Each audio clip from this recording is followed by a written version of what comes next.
Šiandien pažiūrėkime su transformaciniam kortom, kas labai svarbu ir ką reikėtų keisti. Šias kortas dažnai naudoju gale konsultacijos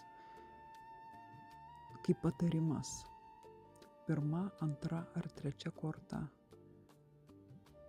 atsakys į jūsų klausimą. Jos labai giliai gali nurodyti į mūsų problemų šaknis, ką reiktų pakeisti. Pirma, sąžinė. Ši korta kalba apie vidinę tiesą, kurios jau nebegalit ignoruoti.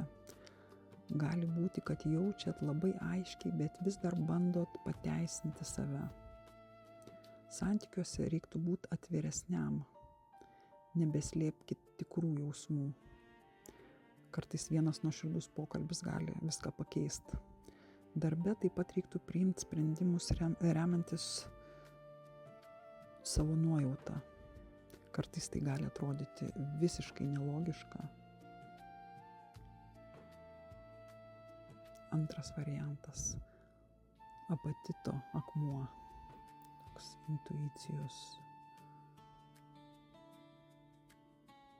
žinių palikimas. Ateina momentas kalbėti iš brandos, o ne iš emocijų.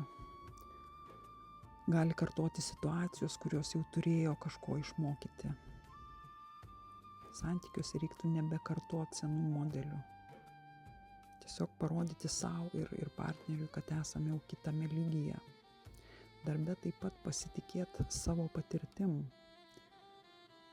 Žinote daugiau nei galvojate. Laikas yra ne mokytis, o pritaikyti tai, ką jau žinote.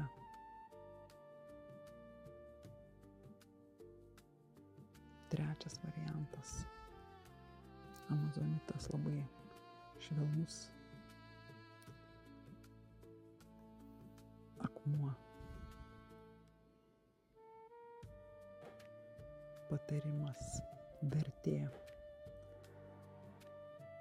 Viskas sukasi apie jūsų savivertę. Gali būti, kad renkatės mažiau, nei iš tikrųjų esate vertas. Santykiuose nebesitaikykit su mažiau. Jūsų vertė turi būti jaučiama, o ne įrodinėjama. Darbe įvardinkit savo vertę irgi labai aiškiai, tiek sprendimuose, tiek komunikacijoje. Nebijokit paprašyti daugiau ar pasirinkti geresnę kryptį. Pradėkite jausti vertę paprastuose dalykuose, ar grįžta energetiškai, ar yra mainai.